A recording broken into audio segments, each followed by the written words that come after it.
36 years after a chance encounter during a blizzard, tech titan Elon Musk stumbles across a newspaper article about the Carter family, the same kind-hearted people who once sheltered him when his car slid off the road in rural Oregon, now facing foreclosure on their longtime home. This humble family never once used their connection to the billionaire icon to ask for help, even in their darkest hour. What began as a simple act of kindness decades ago is about to come full circle in ways no one could have imagined. Elon Musk gripped the steering wheel of his Tesla tighter as the snow began to fall harder. What had started as light flurries was quickly turning into a blizzard. The charity event in Portland had run longer than expected, and now darkness was falling fast along with the snow.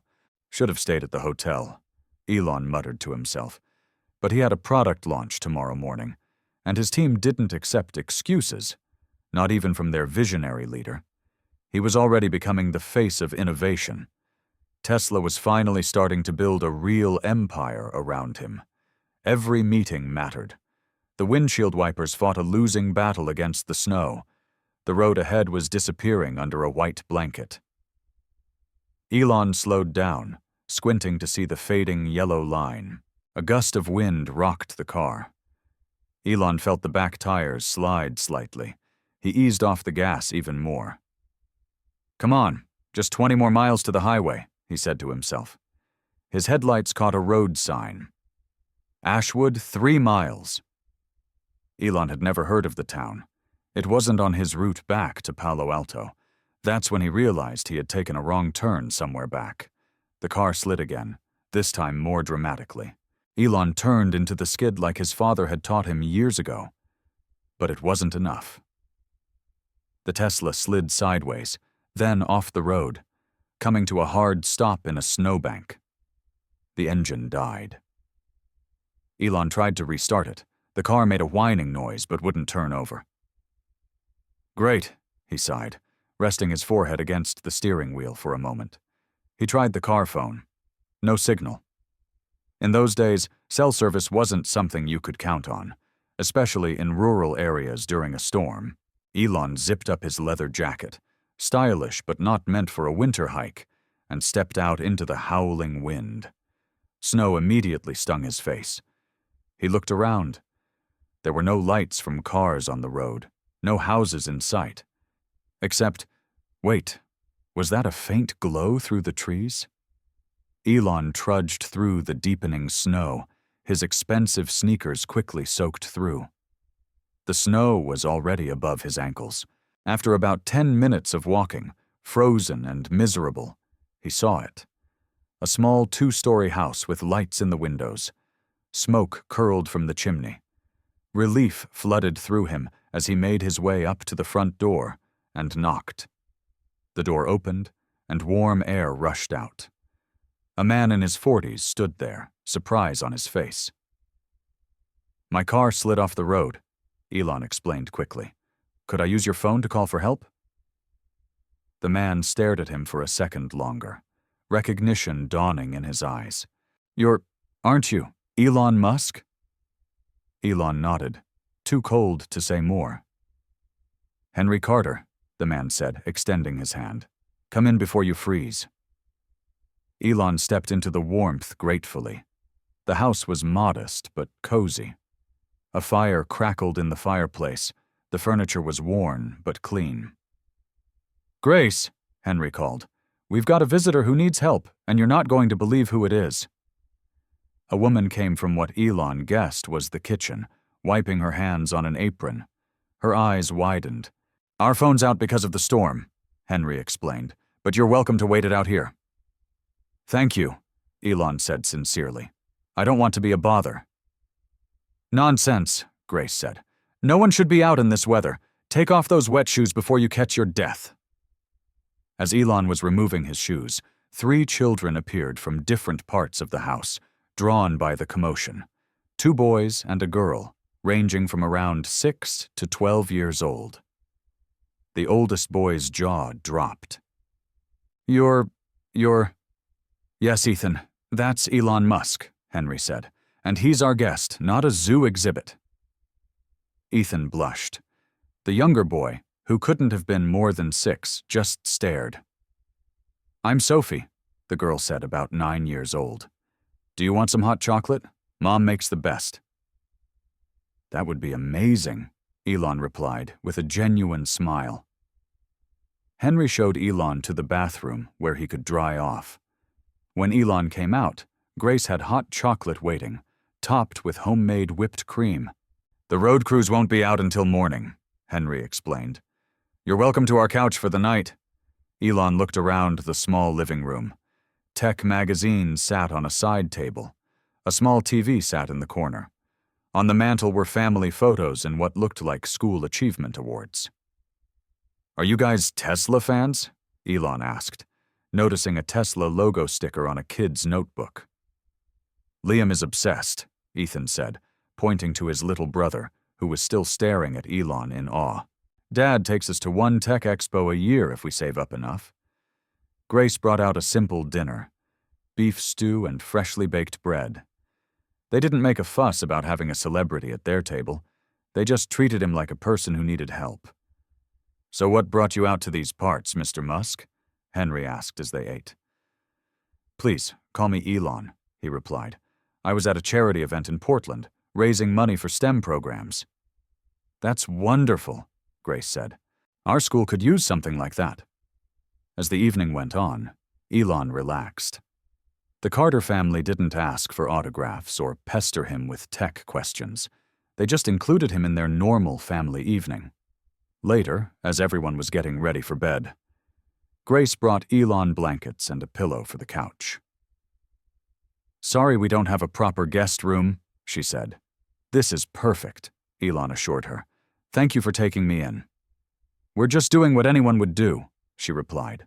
But as Elon settled onto the couch, he knew that wasn't true. Not everyone would welcome a stranger into their home during a storm, famous or not, and fewer still would make them feel so genuinely welcome. The last thing Elon saw before drifting off to sleep was little Liam peeking at him from the hallway, clutching a toy Tesla car to his chest, as if making sure the magic wouldn't disappear in the night. Outside, the storm raged on, but inside the Carter home, Elon Musk had found an unexpected haven, one that would change more lives than anyone could have imagined. That snowy night, Elon felt someone watching him. He opened his eyes slowly, blinking against the morning light streaming through the living room windows. A small face was inches from his, studying him intensely. "Are you really Elon Musk?" asked 6-year-old Liam in a whisper. Elon smiled. "Last time I checked. Can you really build anything?" Liam's eyes were wide with wonder. Elon sat up, running a hand over his face. "Not exactly anything, just dream pretty big." "Liam Carter," Grace's voice came from the kitchen. "Leave our guest alone and come eat your breakfast." Liam grinned, showing a missing front tooth, then scampered towards the kitchen. Elon stretched and folded the blankets Grace had given him. The smell of bacon and coffee filled the house. Elon followed his nose to the kitchen, where the Carter family was gathered around a wooden table. "Good morning," Grace greeted him. "I hope you slept okay on that old couch." "Better than I would have in my car," Elon replied. "Thank you again." "The road crews have been out since dawn," Henry said, pouring Elon a cup of coffee. "I can drive you back to your car after breakfast. Probably needs a tow, though." Ethan and Sophie were stealing glances at Elon between bites of pancakes. Liam made no attempt to hide his staring. "I made extra," Grace said, setting a plate of pancakes, eggs, and bacon in front of Elon. "You need a good breakfast after being out in that cold." The pancakes were fluffy, dotted with blueberries. Elon couldn't remember the last time he'd had a home-cooked breakfast this good. So, Ethan finally worked up the courage to ask, "What's it like working with Steve Jobs?" Elon smiled. "He's tough. Makes me work for every idea. I want to be an engineer on my school robotics team," Ethan said proudly. "He's really good," Henry added, ruffling his son's hair. "Got his mom's coordination, thankfully, not my 2 left feet." Elon noticed how worn Henry's hands were, the hands of someone who worked hard for a living. The kitchen they sat in was clean but dated. The appliances were at least a decade old. "What do you do for work, Henry?" Elon asked. "I'm a foreman at the lumber mill in Ashwood," Henry answered. "Been there 20 years now." "And I work part-time at the elementary school," Grace added. "Lunch lady extraordinaire." Elon nodded, taking in the modest lifestyle of this family who had so generously welcomed him, despite clearly not having much extra. They had shared everything without hesitation. After breakfast, Henry found an old Tesla cap for Elon to wear. "Might help you stay a bit more anonymous," he explained. Elon reached for his wallet. "Please, let me give you something for all your help." Grace shook her head firmly. "Absolutely not. We didn't help you for money." "We help people because it's right," Henry said simply. "Not for reward." Elon put his wallet away, humbled by their words. Before leaving, Elon asked if the kids had anything he could sign. Ethan brought out a worn robotics kit, and Sophie found a Tesla poster. Liam shyly offered his prized possession, a small Tesla trading card with Elon's early photo. Elon signed each item, then reached into his jacket pocket and pulled out 4 VIP passes to next week's Tesla product reveal. "These are front row," he explained, handing them to Henry. "I'd like your family to be my guests." The children erupted in excitement, but Henry looked hesitant. "That's very generous, but please," Elon insisted. "It would mean a lot to me." Henry finally agreed, and Elon wrote down the details of where to meet him before the event for a tour of the Tesla factory. Outside, the world was transformed. Sunshine glinted off pristine snow. Henry's pickup truck was already cleared off and running, warming up in the driveway. Elon said goodbye to Grace and the kids on the porch. "Thank you for the pancakes, Grace. Best I've ever had," Elon said sincerely. Grace smiled. "You just need more home cooking in your life." Little Liam surprised Elon by giving him a quick hug around the waist before darting back to his mother's side. Henry drove Elon back to his stranded Tesla. As expected, it wouldn't start. Henry helped Elon flag down a tow truck that was clearing the roads and made sure the driver knew where to take the car for repairs. "I can't thank you enough," Elon said, as he prepared to leave with the tow truck. Henry shook his hand. Anyone would have done the same. But as Elon watched Henry drive away, he knew that wasn't true. The Carter family had shown him a kind of genuine warmth that had become increasingly rare in his life since fame had found him. The next week, Elon arranged everything for the Carters' visit: factory tour, best seats at the reveal, dinner reservations after the event. He was excited to give them a special experience after how they had helped him. But event night came, and the Carter family never showed up. Elon unveiled one of his boldest designs that night, captivating the crowd, but he found himself glancing at the empty front row seats throughout the evening. The next day, he asked his assistant to call the Carter home, worried something had happened. "The father said to thank you," his assistant reported back, "but their truck broke down halfway to Palo Alto. They couldn't afford repairs and the tow back home." Elon felt a pang of regret. He should have sent a car for them. He made a mental note to find a way to make it up to them, to send them passes to another event, maybe with transportation this time. But Tesla went into a whirlwind of projects after that. Then SpaceX took off. Elon's life became a storm of launches, innovations, and global fame. His star was rising rapidly, and demands on his time grew. He didn't forget the Carter family exactly. Their kindness had touched him deeply. But as the months turned into years, and those years brought breakthroughs and global recognition, the memory of that snowy night became just that, a memory, one of many in his extraordinary life. Elon Musk went on to become a legend, while the Carter family continued their quiet life in Ashwood, never bragging about the night they had sheltered a future icon. Neither knew that their paths would cross again, or that the simple act of kindness during a snowstorm would someday come full circle in ways none of them could have imagined. The Tesla headquarters buzzed with activity. In his spacious office overlooking the factory floor, Elon Musk leaned back in his leather chair. At 60, he had traded his visionary tinkering for business suits years ago, but his innovative fire still burned. "Mr. Musk," his assistant Kendra knocked on the open door. "I've got those reports you asked for and your personal mail." Elon nodded. "Thanks, just put them on the desk." Kendra placed a stack of folders next to a small pile of envelopes. Most people sent business requests to his corporate address, but some fans still found ways to reach his personal mail. "Anything else you need before your meeting with the engineers?" Kendra asked.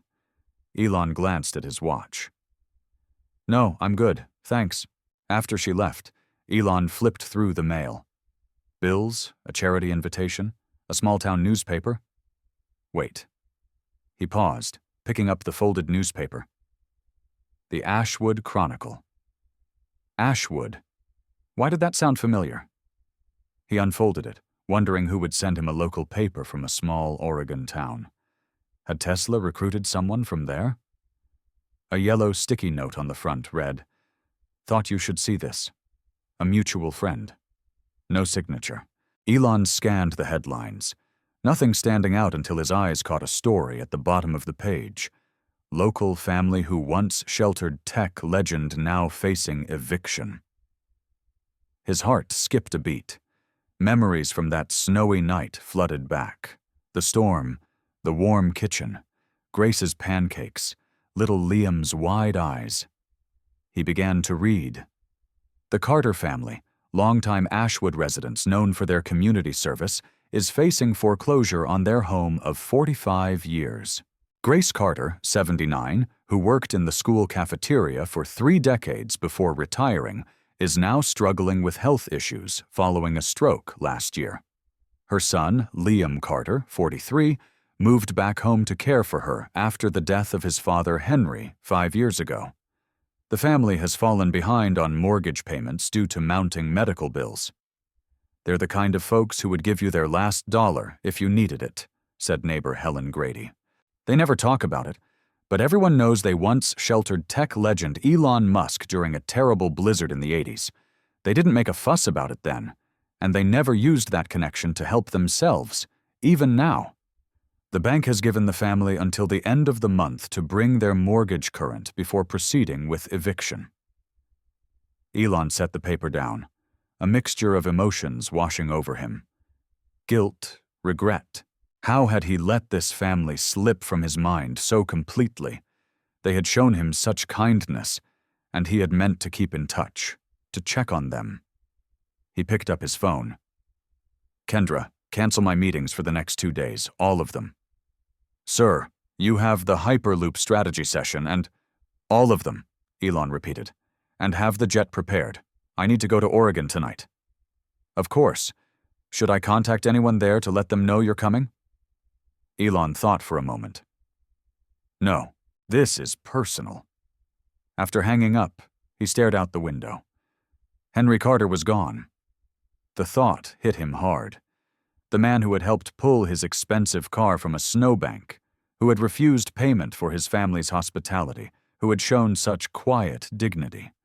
And Grace was ill, the kind woman who had made him feel like family rather than a celebrity, who had fed him the best pancakes he'd ever tasted, who had taught her children that helping others was simply the right thing to do. Elon reached for the newspaper again, studying the small photo accompanying the article. It showed an older Grace in a wheelchair with Liam beside her on the porch of their home. The house looked much the same, just more weathered, like its owners. It had aged but stood strong. "Computer," Elon said, activating his voice assistant. "Search for property records in Ashwood, Oregon, Carter family." The information appeared on his screen. The modest house with its half-acre of land was valued at just $175,000. The amount needed to stop the foreclosure was $42,000, back payments plus penalties. For a billionaire like Elon, this was pocket change. He could write a check and solve the problem instantly. But something held him back. Grace's words from all those years ago echoed in his mind. We help people because it's right, not for reward. Would they accept his help now? Or would their pride make them refuse, just as they had refused payment for sheltering him? He would find out soon enough. Within hours, Elon was on his private jet headed for Oregon. He sat alone, staring out the window at the darkening sky. Had it really been 36 years? How many times had he thought about reaching out to the Carter family over the decades, only to let it slip his mind again in the whirlwind of his career? As the plane began its descent, Elon thought about what he would say. How do you apologize for forgetting people who showed you genuine kindness? How do you offer help without wounding their pride? The pilot's voice came over the speaker. We'll be landing in 20 minutes, Mr. Musk. Elon nodded, though no one could see him. He'd arranged for a rental car rather than a limo, nothing flashy that would draw attention. When they landed, his security detail waited for instructions. I'll be going alone, Elon told them. This isn't a public appearance. His head of security frowned. Sir, we strongly advise against that. I know, Elon said, but I need to do this my way. He drove himself to Ashwood, following the GPS. The town had changed some. Familiar storefronts were now chain businesses, while others stood empty. But the heart of it seemed the same. When he reached the Carter house, he parked across the street and sat for a moment, gathering his thoughts. The house needed paint. The front steps had been modified with a wheelchair ramp.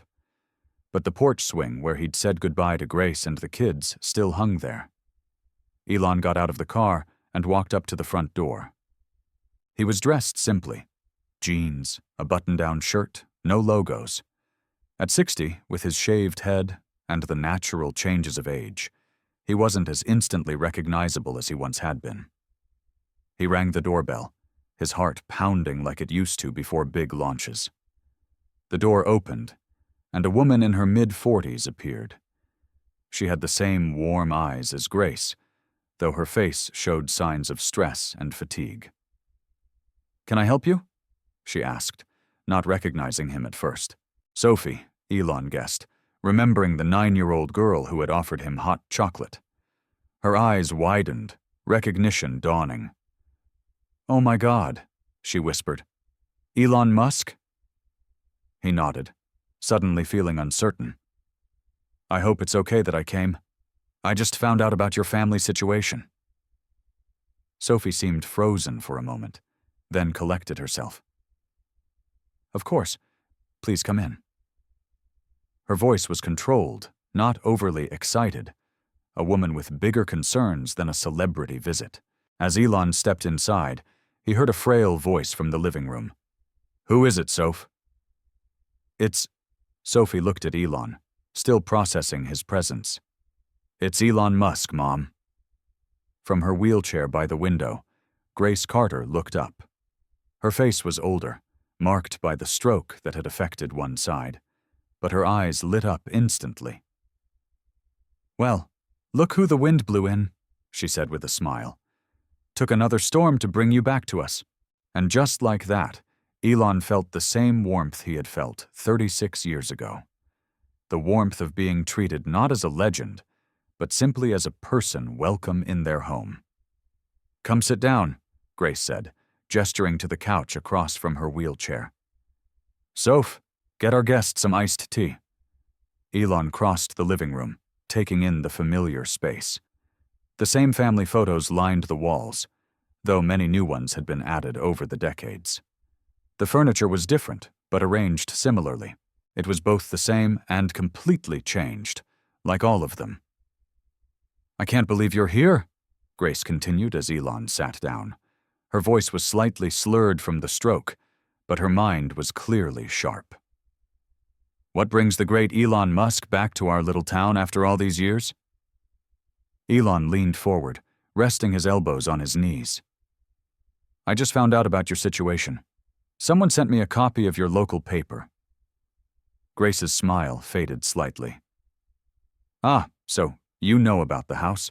Sophie returned with a glass of iced tea, handing it to Elon. Mom, I need to call Liam. He should be here for this. Grace nodded.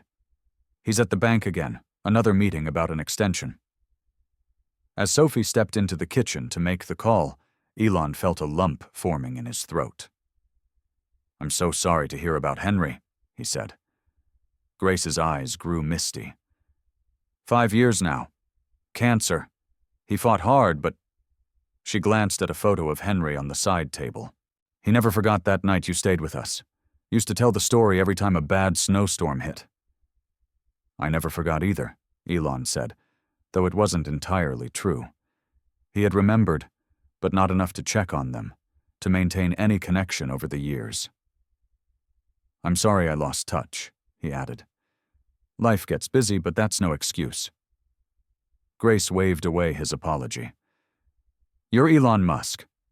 I'm sure busy doesn't begin to cover it. We never expected anything. That's not why we helped you. I know, Elon said. That's what made it so special. Sophie returned from the kitchen. Liam's on his way home. I didn't tell him why. She sat in an armchair next to her mother's wheelchair. This is so surreal. All those years we had this little connection to you, but we never talked about it much outside the family. The article mentioned you're having trouble with the bank, Elon said carefully. Grace and Sophie exchanged glances. Dad's medical bills took most of their savings, Sophie explained. Then Mom had her stroke last year. The treatments, the modifications to the house for the wheelchair. She gestured to the ramp visible through the front window. It all added up. Liam moved back home to take care of me, Grace added. Had to leave his job in Portland. Now he works 2 part-time jobs here, but it's not enough to keep up with the mortgage. Elon nodded slowly. And you said Ethan's out of state now? Washington, Sophie confirmed. He has his own family, 3 kids in college. He sends what he can, but we don't want to be his burden, Grace finished firmly. Elon looked down at his hands. These people had helped him without question when he was just a rising star. Now he was a billionaire, and they were about to lose their home. I want to help, he said simply. Grace's expression became guarded. That's very kind, but we're not looking for charity. It wouldn't be charity, Elon started to explain, but was interrupted by the sound of a car door slamming outside.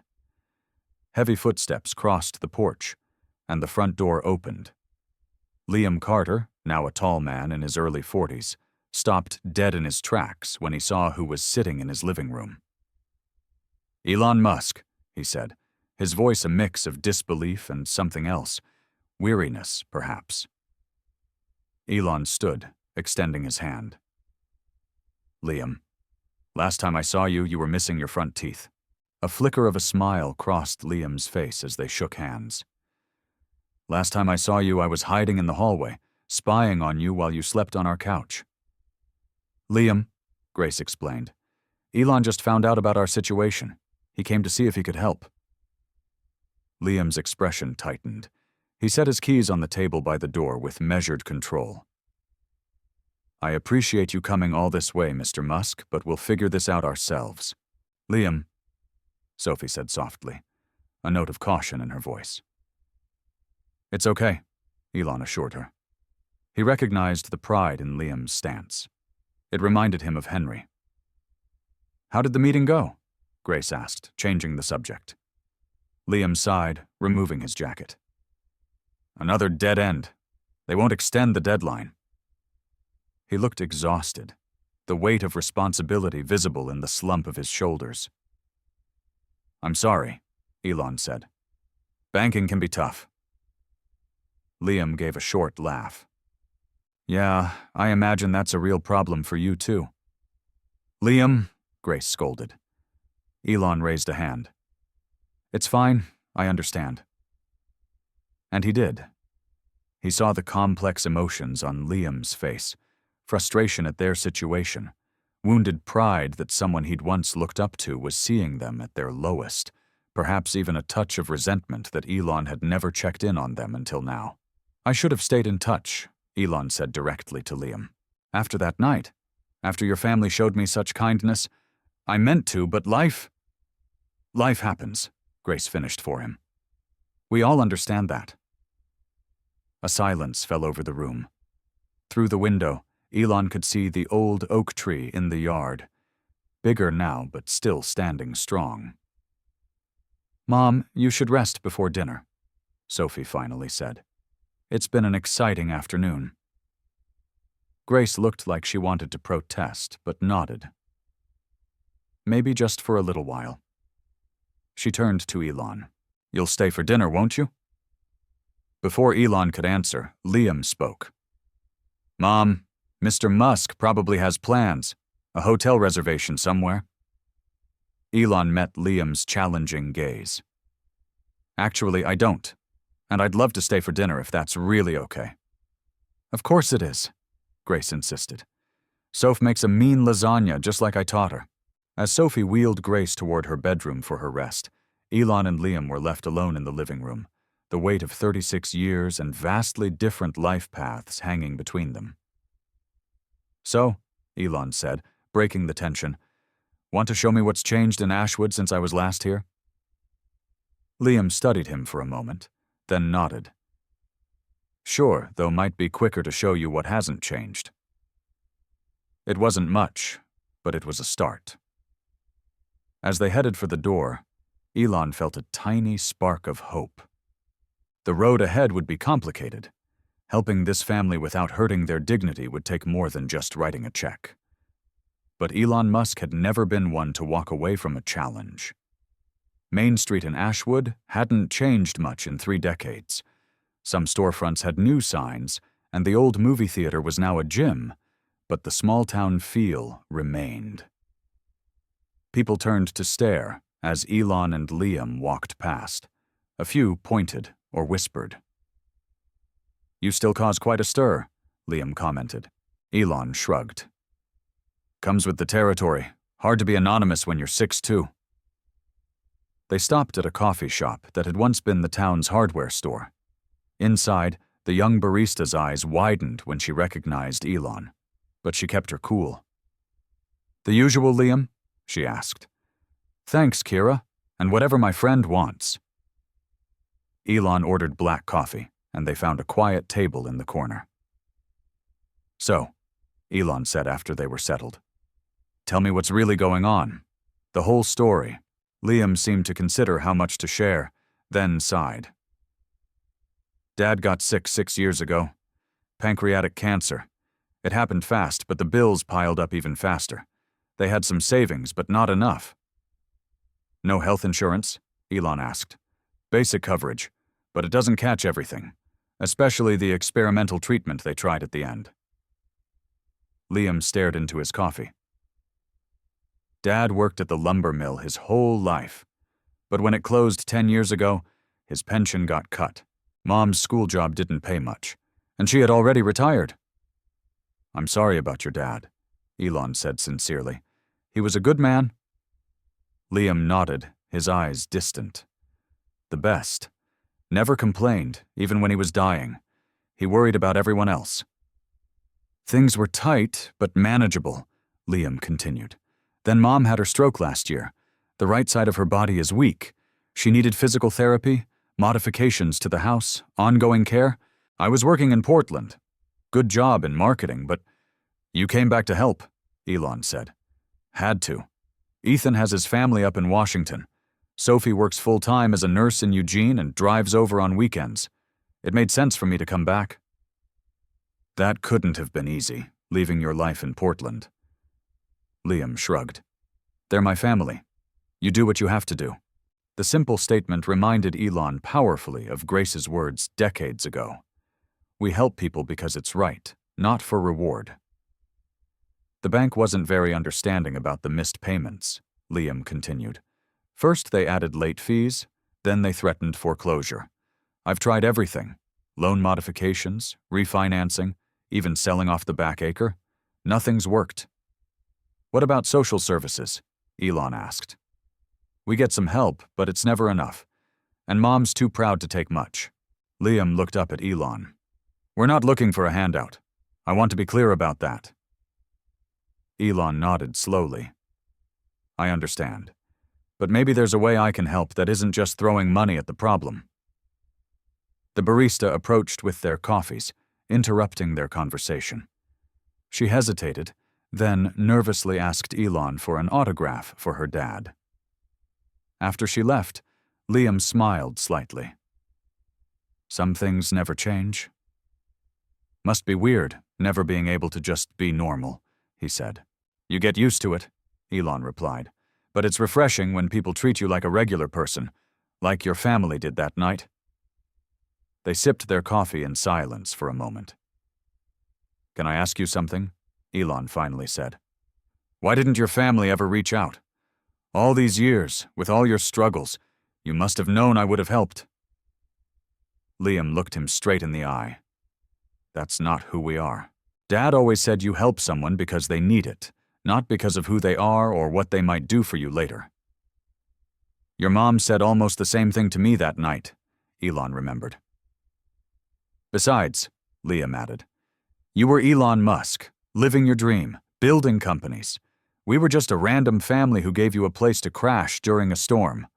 Why would you remember us? But I did remember, Elon thought. Just not enough to check in, to maintain any connection. I should have stayed in touch, he said simply. Liam shrugged. Life happens. As they walked back to the house, Elon noticed Liam greeting everyone they passed by name. This was his community, where he belonged. Elon had grown up in South Africa, found fame in Silicon Valley, and now lived in Austin. But he didn't have roots like this anywhere.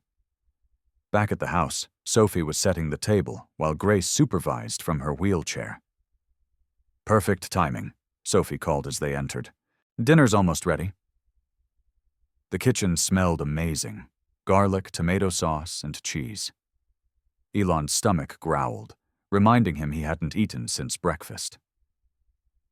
Can I help with anything? Elon offered. You can pour the water, Grace instructed, pointing to a pitcher. Glasses are in the cabinet over the sink. Elon smiled at being given a task like any other dinner guest. This was what he'd missed most since becoming famous, being treated normally.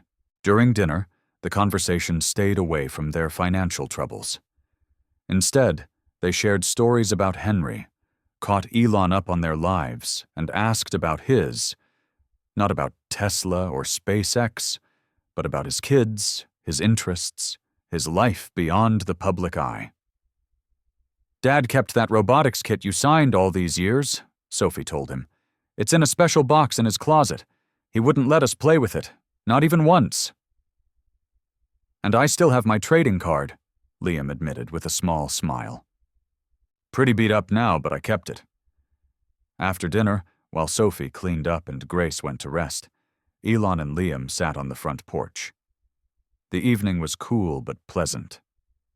Liam, I want to be straight with you, Elon said. I could write a check right now that would solve your immediate problem with the bank, but I get the feeling that's not the right approach. Liam was quiet for a moment.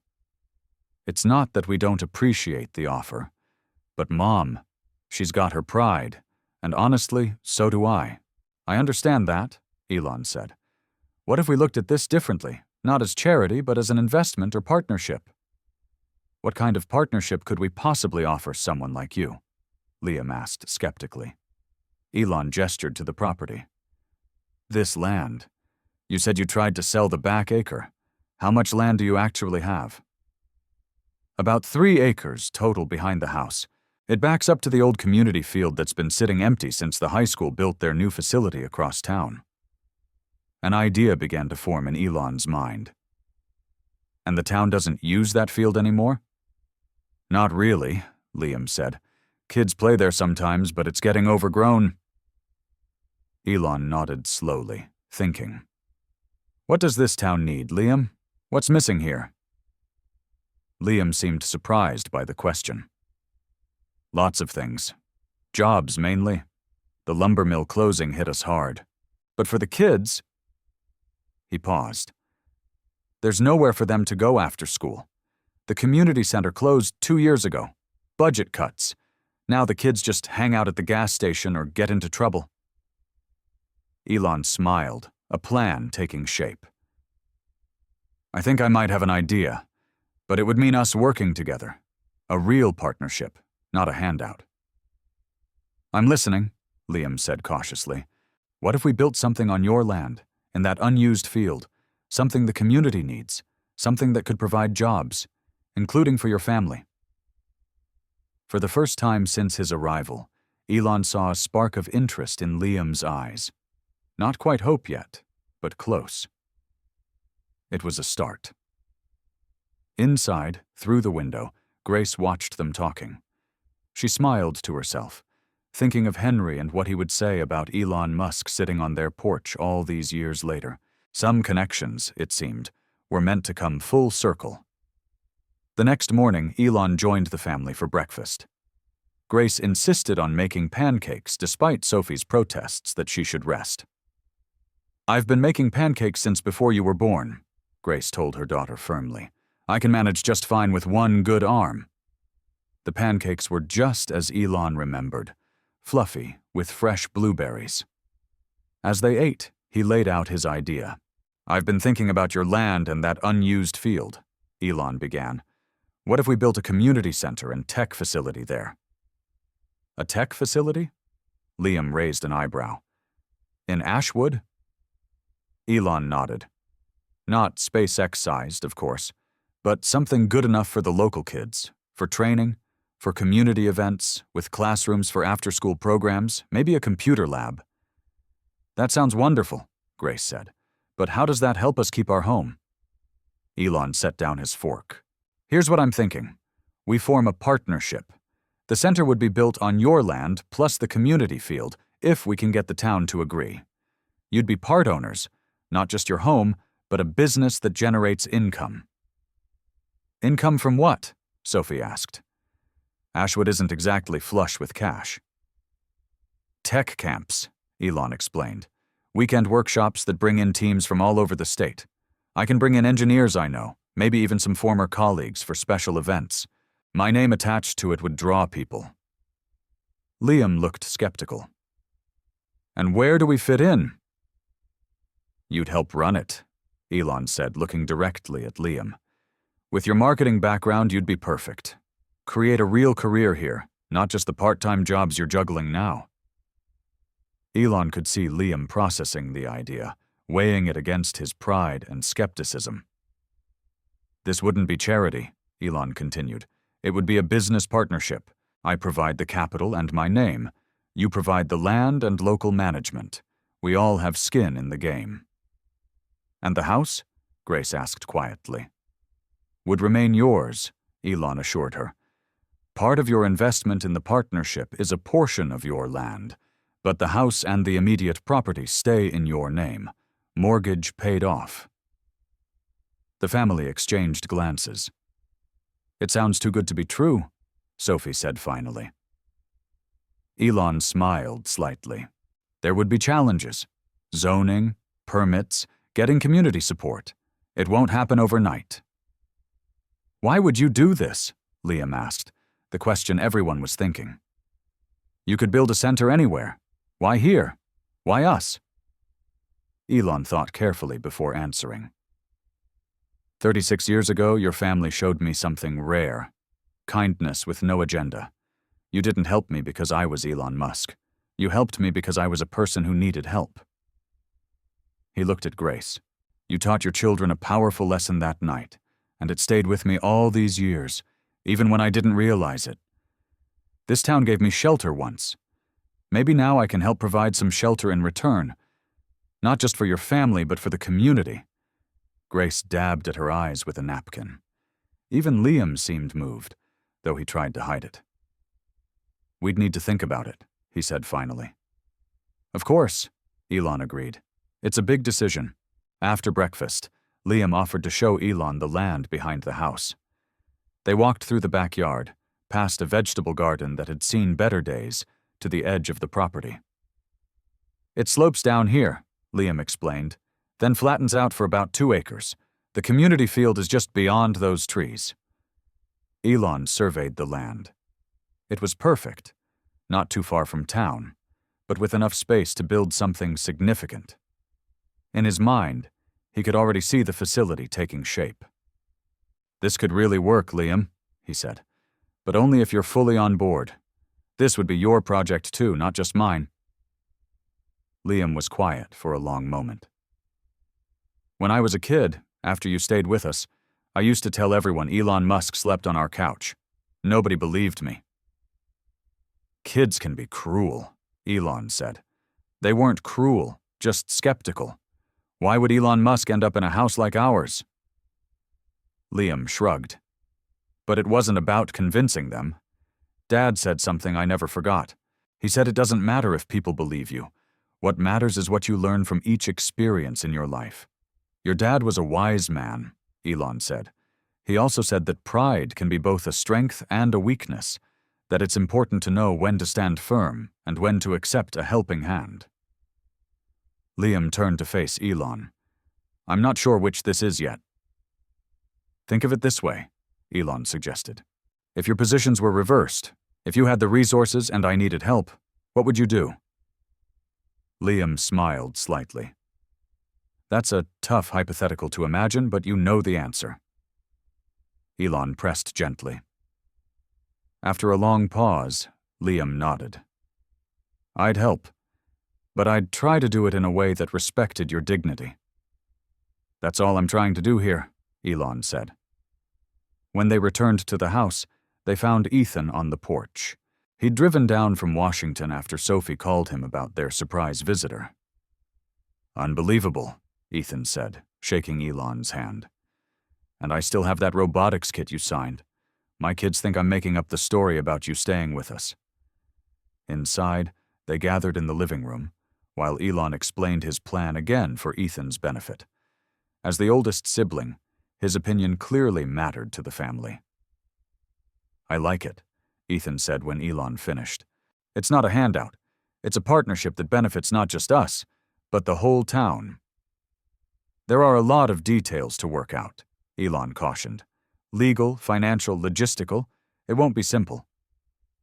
"Few worthwhile things are," Grace said from her wheelchair. Elon looked around at the family. Grace with her quiet strength, Liam with his cautious hope, Sophie with her practical concern, and Ethan with his straightforward assessment. They reminded him of a team. Different skills, different perspectives, but united. "So," Elon said, "are we doing this?" The siblings looked to their mother. Despite her physical frailty, it was clear she was still the heart of this family. Grace smiled, her eyes bright with unshed tears. "Henry would have loved this idea. Not because it's from you, Elon, but because it helps more than just us. That's who he was, always thinking beyond himself." She reached out her good hand, and Elon took it. "Partners," she said simply.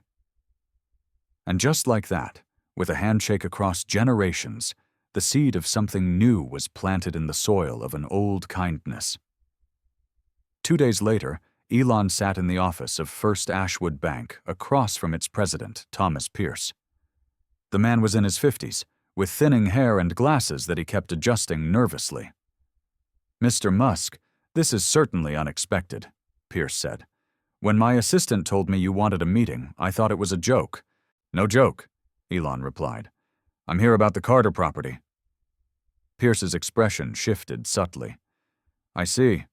Well, that's an unfortunate situation. The family has fallen behind on their payments, and—" "I understand the situation," Elon interrupted smoothly. "I'm here to discuss a solution." He explained his plan for the community center and tech facility. As he spoke, Pierce's expression grew increasingly uncomfortable. "That's certainly a creative idea," Pierce said when Elon finished. "But there are complications you may not be aware of." "I'm listening." Pierce shuffled some papers on his desk. "The truth is, there's already interest in that property. A developer has plans for a retail complex that would bring jobs to Ashwood.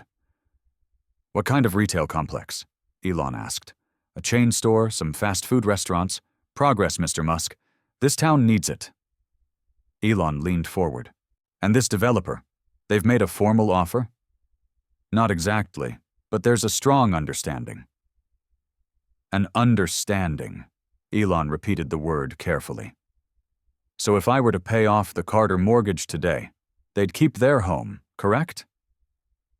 Pierce looked uncomfortable.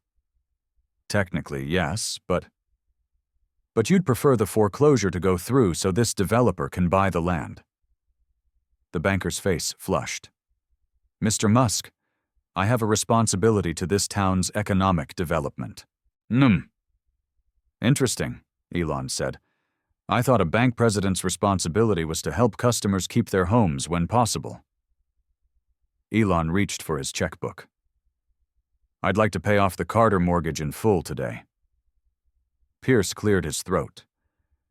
There would be substantial penalties for early payoff in these circumstances. Add them to the total, Elon said calmly. And of course, there's the matter of the zoning for your proposed center, Pierce continued. That land is zoned residential. Changing it would require town council approval. I'm aware the council might not be receptive. A commercial development like the one already proposed would generate more tax revenue. Now Elon understood. This wasn't just about a mortgage. There were politics involved, and Pierce was clearly part of it. Thank you for your time, Elon said, standing. I'll be speaking with the town council directly, and I'll have my attorneys review the Carter mortgage agreement. Pierce stood as well. Mr. Musk, please understand I'm not the villain here. Ashwood needs economic growth to survive. So do the people who live here, Elon replied, like the Carter family, who've been part of this community for generations. As Elon left the bank, he called his lawyer from the car.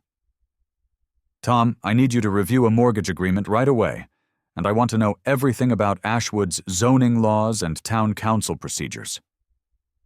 His next stop was the town hall, a small brick building on Main Street. The clerk at the front desk nearly dropped her coffee when she recognized him. I'd like to speak with someone about zoning regulations, Elon explained. The clerk stumbled over her words. The planning commissioner is out today, but Mayor Hayes is in. Would you like to speak with her? 15 minutes later, Elon sat across from Mayor Laura Hayes, a no-nonsense woman in her 60s. Mr. Musk, this is quite a surprise, she said. What brings you to our town hall? Elon explained his plan for the Carter property and the community center. The mayor listened attentively. It's an interesting proposal, she said when he finished, but I should be honest with you. There's already a development plan being considered for that area. Thomas Pierce at the bank has been championing it. So I've heard. May I ask what makes his plan more appealing than mine? The mayor hesitated. Tax revenue, primarily. Retail generates significant income for the town. A community center, while valuable in other ways, would create fewer tax dollars. Elon finished. What if I could show that my plan would bring more visitors to town, boost local businesses, and create sustainable jobs? Not just minimum wage positions at chain stores? Mayor Hayes looked thoughtful. You'd need to present that to the full council, and you'd need community support. How do I get on the council agenda? They meet next Thursday. I can add you, but... She paused. Mr. Musk, I should warn you that some council members have close ties to the bank and the developer. This won't be easy. Few worthwhile things are, Elon said, echoing Grace's words. After leaving town hall, Elon drove to the local diner for lunch. He needed to think, and he wanted to get a better feel for the town. The diner fell silent when he walked in. Every head turned, and whispers immediately began. Elon nodded politely and took a booth in the corner. Just coffee and a sandwich, please, he said with a smile to the waitress, who approached nervously. Whatever's good. As he waited for his food, Elon listened to the conversations around him. People were curious about his presence, but they were also talking about the town itself. Another store closing on Elm Street. My kid has nowhere to go after school now that the community center's gone. They say those new stores will bring jobs, but who can live on $8 an hour? Elon's sandwich arrived, and as he ate, a man from a nearby table approached. "Excuse me, Mr. Musk. I'm Dave Miller. I own the hardware store down the street." Elon gestured for him to sit down. "I heard you're here because of the Carter family," Dave said. "Good people. Grace has helped half the town at some point.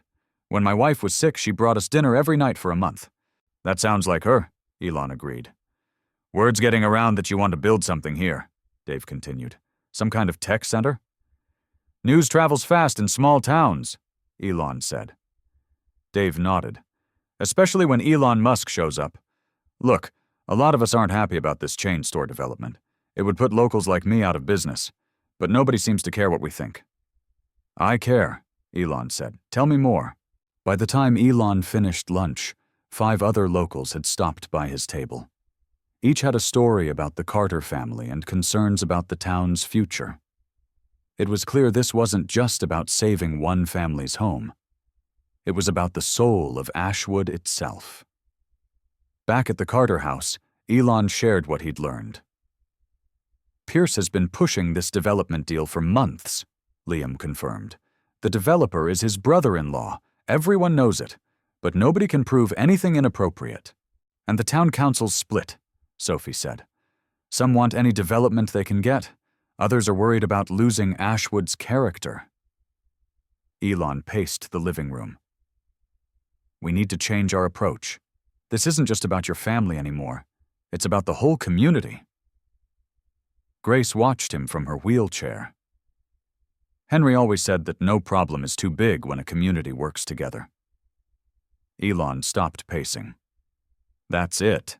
Instead of fighting the council and the bank on their terms, we need to bring the community into this. Let them help make the decision."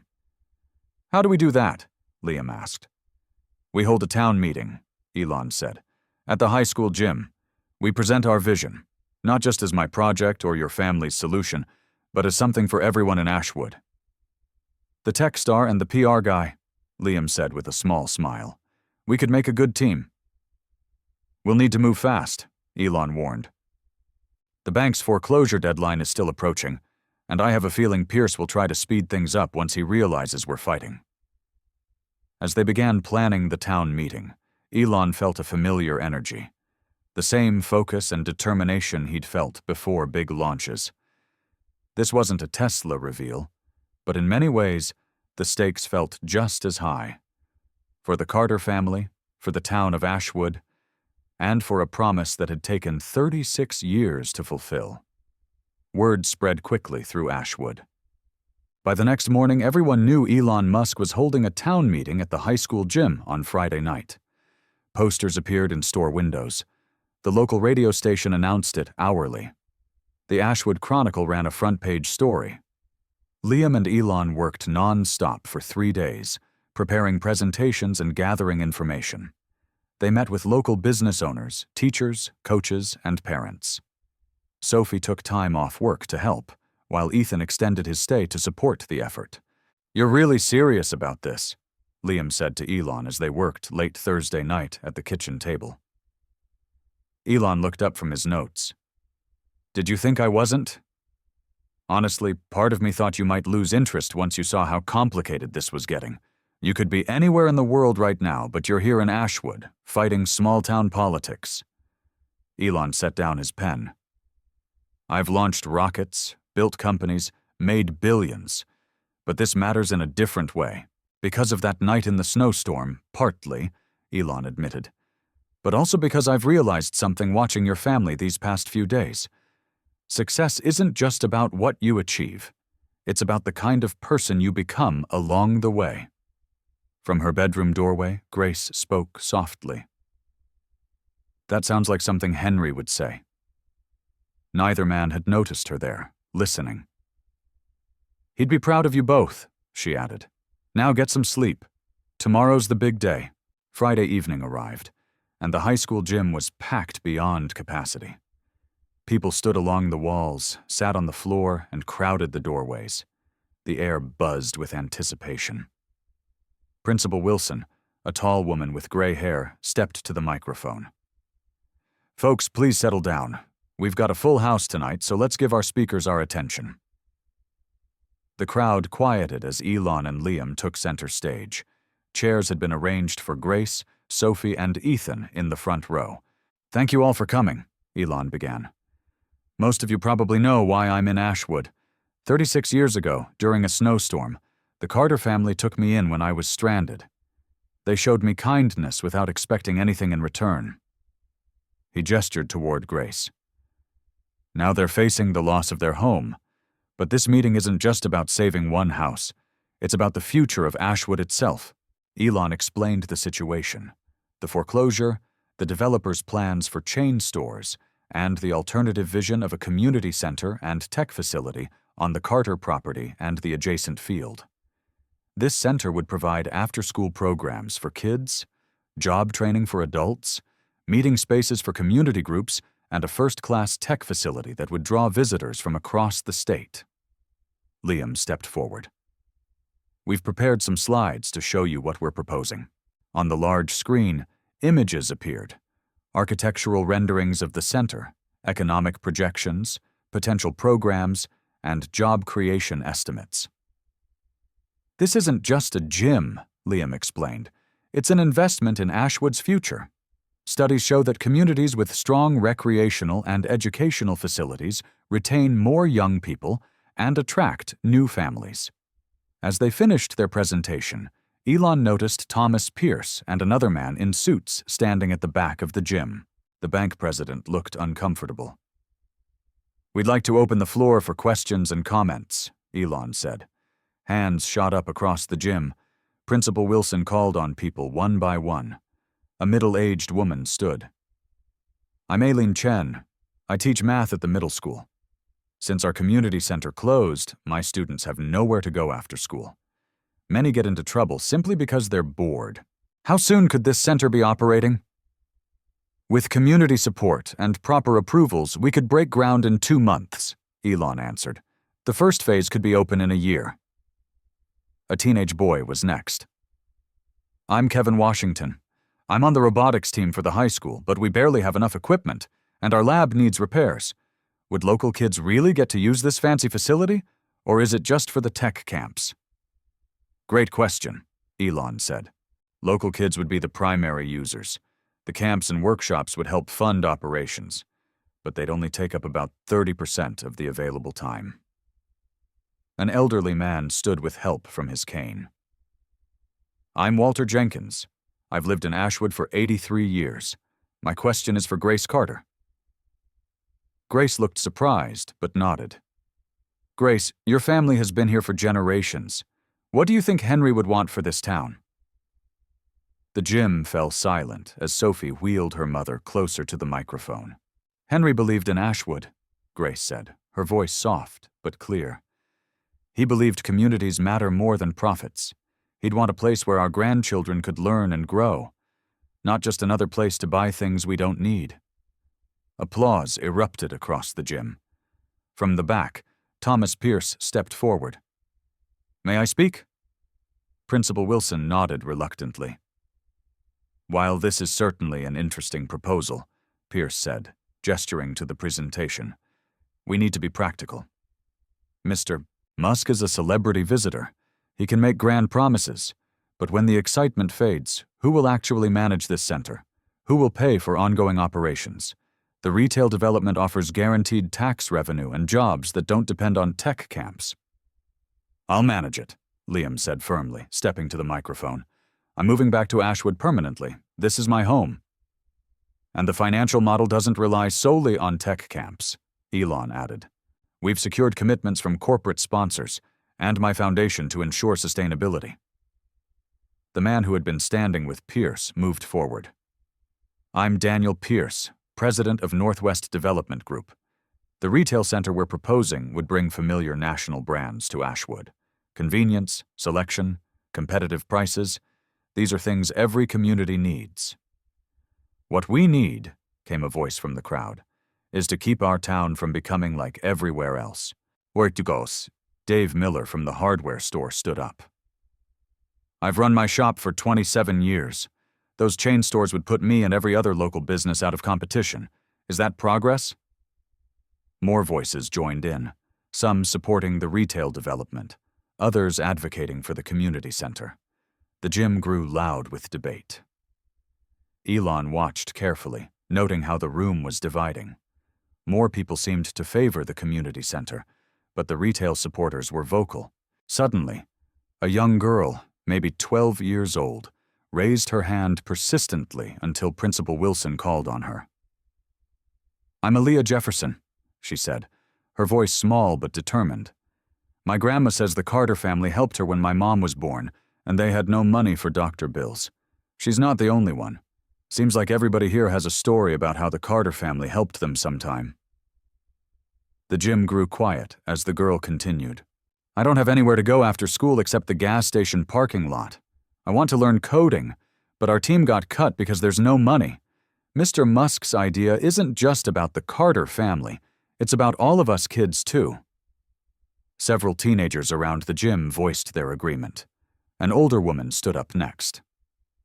"I'm Helen Grady, Grace's neighbor for 40 years. When my husband died, Henry and Grace brought me dinner every night for weeks. When my roof leaked, Henry fixed it without being asked. These aren't just nice stories. They show what kind of people built this town. Are we really going to let their home be bulldozed for another dollar store?" The mood in the room shifted. More people began sharing stories about the Carter family, how Henry had taught woodworking at the old community center, how Grace had organized food drives, how they'd opened their home to those in need during storms and hard times.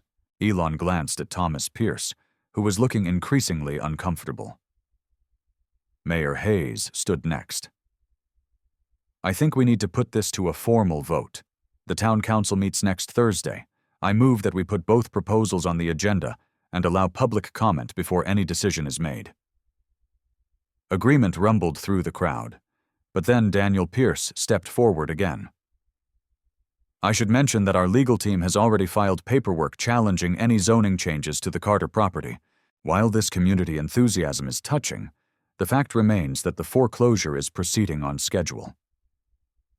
The room fell silent at this reminder of the legal reality they faced. Elon approached the microphone once more. "Mr. Pierce, your legal challenge assumes the foreclosure will be completed. My attorneys have discovered some irregularities in the loan modification process that might be of interest to banking regulators." He hadn't wanted to use this leverage publicly, but Pierce had forced his hand. The bank president paled slightly. "We should discuss this privately, Mr. Musk." "I agree," Elon said smoothly. "Perhaps after the council meeting next week." As the town meeting concluded, people lingered, talking excitedly about the community center possibilities. Grace was surrounded by well-wishers, while Liam collected contact information from volunteers eager to help. "You did well," Elon told Liam as they gathered their materials. "You're going to make an excellent director for this center." Liam smiled, the first genuine, uncomplicated smile Elon had seen from him. "We haven't won yet." "No," Elon agreed, watching Thomas and Daniel Pierce leave the gym with stern faces. "But we've shown them what they're really up against. Not just us, but a community that remembers its history and cares about its future." As they left the gym, Elon knew they had won the first quarter, but the game was far from over. The weekend passed in a blur of activity. Elon's lawyers worked remotely, reviewing the Carter mortgage documents and the town's zoning regulations. Liam coordinated with community volunteers who had signed up to support their effort. Sophie and Ethan helped Grace sort through years of accumulated paperwork, looking for anything that might help their case. "We're running out of time," Liam said during Sunday dinner. "The foreclosure deadline is Friday. Even if the town council votes in our favor on Thursday, it might be too late." Elon nodded grimly. "My lawyers found some questionable practices in how the bank handled your loan modifications, but fighting that could take months in court. And the zoning challenge? Ethan asked. Could also drag on, Elon admitted. Pierce and his brother-in-law obviously planned this carefully. Grace, who had been quiet during the conversation, spoke up. Sometimes the answer isn't in fighting harder, but in finding a different path. The others looked at her curiously. Henry used to say that, she explained. When he hit a problem he couldn't solve head-on, he'd look for another way around it. That's why we're trying the community center approach instead of just paying off the mortgage, Elon said. Grace shook her head. I think there's still another angle we haven't seen yet. After dinner, while Elon and Liam discussed strategy in the living room, Ethan and Sophie continued sorting through boxes of old papers in their father's office. Look at all this, Sophie sighed, holding up a stack of carefully filed receipts. Dad kept everything. He was organized, Ethan agreed, opening another box. Tax returns from way back, community center volunteer certificates. Wait, what's this? He pulled out a worn, leather-bound book. I think it's Dad's journal. Sophie moved closer. I didn't know he kept one. They brought the journal to the living room, where Grace confirmed it was indeed Henry's. He wrote in it every night, she said, running her fingers over the cover. Special moments, thoughts he wanted to remember. I haven't had the heart to read it since he passed. May I? Liam asked gently, taking the journal when his mother nodded. He opened it carefully, flipping through pages of his father's neat handwriting. Suddenly he stopped. Listen to this, he said, reading aloud. The storm brought an unexpected visitor tonight, Elon Musk himself, stranded when his car went off the road. The children were starstruck, especially Liam. But what struck me most was how normal he seemed once the initial surprise wore off. Just a young man needing help, like anyone else might. Elon leaned forward, deeply moved to hear Henry's thoughts from that night so long ago. Liam continued reading. I hope the children learn from this. Not that we had a famous inventor in our home, but that we help others because it's the right thing to do, regardless of who they are. Fame and fortune don't make someone more deserving of kindness, just as their absence doesn't make someone less deserving. The room was silent when Liam finished. Grace wiped tears from her eyes. That was your father, she said softly. Always teaching, always thinking about the lessons in everyday moments. Liam flipped forward through the journal, scanning entries. There's more, about community meetings, his work at the lumber mill. He paused, his expression changing. Wait, this is interesting. He read silently for a moment, then looked up with wide eyes. Did you know Dad helped Thomas Pierce's father once? William Pierce? Grace looked surprised. Yes, many years ago. Bill was trying to start his own accounting firm, but he was struggling. Henry helped him with some carpentry work on his office. Didn't charge him because Bill couldn't afford it. According to Dad's journal, it was more than that, Liam said. Listen, stayed late helping Bill Pierce recover his client files after the flash flood damaged his office. Spent 3 days drying documents and rebuilding filing cabinets. His new business would have failed without those records. He was so grateful. Said someday he'd repay the favor. I told him just to help someone else when they needed it. Bill Pierce is Thomas's father? Elon asked. Grace nodded. Yes, Bill eventually built that accounting practice into quite a successful business. He helped his son Thomas get started at the bank. Dad wrote more about it years later, Liam said, flipping ahead in the journal. Here, ran into Bill Pierce today. His accounting firm is now the largest in the county, and his son Thomas just made vice president at First Ashwood. Bill reminded me of the flood and how I helped save his business, said he never forgot it. I'm glad things worked out for him. Sophie leaned forward. So Thomas Pierce's father owed Dad a debt of gratitude? I wonder if Thomas even knows, Ethan mused. Elon stood up and paced the room, thinking. This changes things. Instead of approaching this as a legal battle or even a community debate, we need to make it personal. You think Thomas Pierce will care about something that happened to his father decades ago? Liam sounded skeptical. People are complex, Elon said. Sometimes they need to be reminded of connections they've forgotten. He turned to Grace. Would you be willing to share Henry's journal with Thomas Pierce, not as leverage, but as a reminder of the kind of community he's part of? Grace considered this. Henry would want his words to build bridges, not create more division. Liam wasn't convinced. Pierce is a businessman. He cares about profits, not old stories. Everyone cares about their family history, Elon countered, and everyone wants to believe they're a good person, even when their actions suggest otherwise. He sat back down, a new strategy forming. I think I need to have a private conversation with Thomas Pierce, not as Elon Musk the celebrity, or as your business partner, but as someone who understands what it means to have a legacy. What about the town council meeting? Sophie asked. That's still our best official chance. We'll proceed with that plan, Elon agreed. But in the meantime, I want to try this approach. Sometimes the most powerful moves in a game are the ones your opponent never sees coming. As they continued discussing their strategy, Grace opened Henry's journal and silently read more entries. Her eyes stopped on one particular page, and a smile touched her lips. There was something else in Henry's journal, something even more unexpected that might just change everything. But she wasn't ready to share it yet. Some revelations needed the perfect moment. Outside, a light rain began to fall on Ashwood, washing the world clean as if in preparation for what was to come. Thursday morning dawned clear after the night's rain. It was the day of the town council meeting and the day before the foreclosure deadline. Elon had requested a private meeting with Thomas Pierce at the bank. The bank had agreed, reluctantly, perhaps curious about what Elon Musk could possibly say to change the situation. Are you sure about this?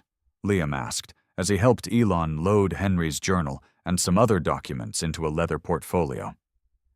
No, Elon admitted, but your father's wisdom got me thinking about a different approach. Sometimes you have to take the shot no one expects. Grace wheeled herself into the room.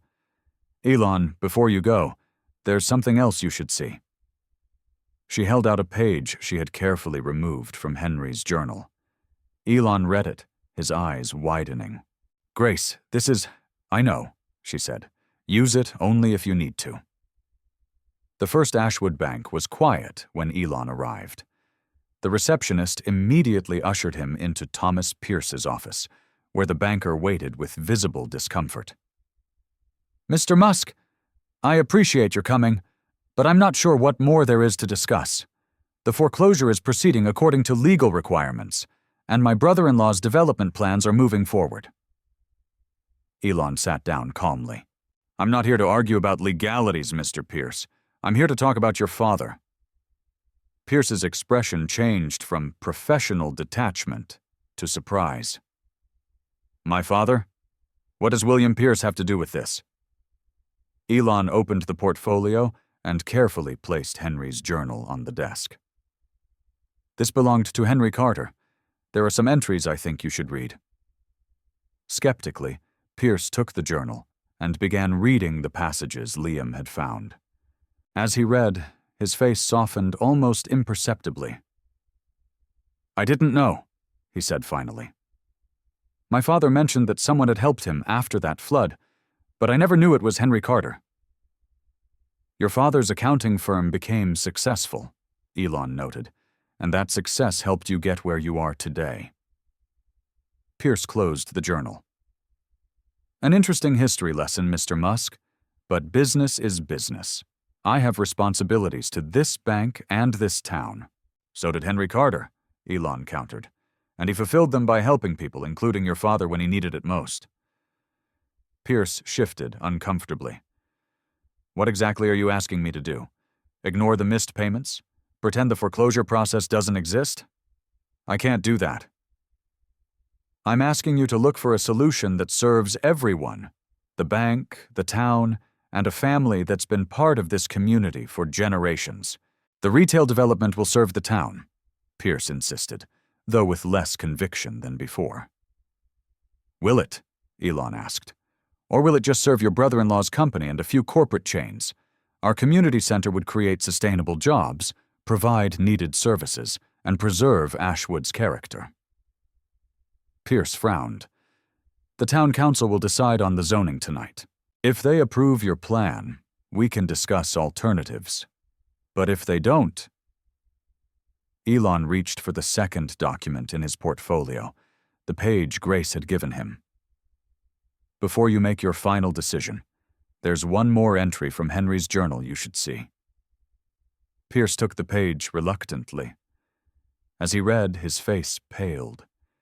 He looked up at Elon, then back at the page, then up again. Is this true? He asked, his voice barely above a whisper. Grace confirmed it, Elon said. Henry Carter never talked about it because that wasn't his way. He helped people without expecting recognition or reward.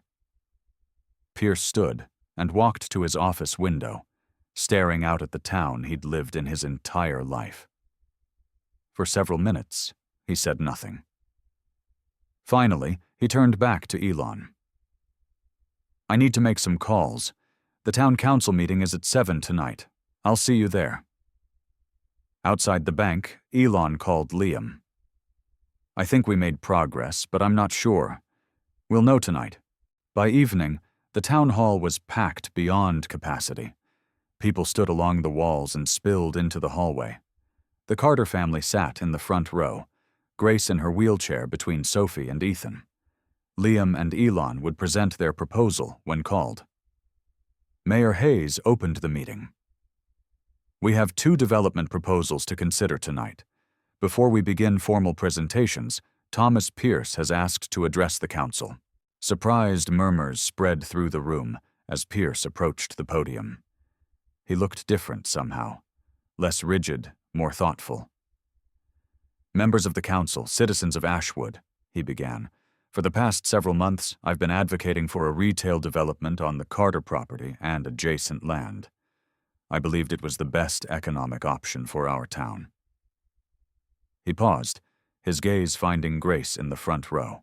Today, I was reminded of something important about Ashwood, something I'd forgotten while focusing on balance sheets and tax revenues.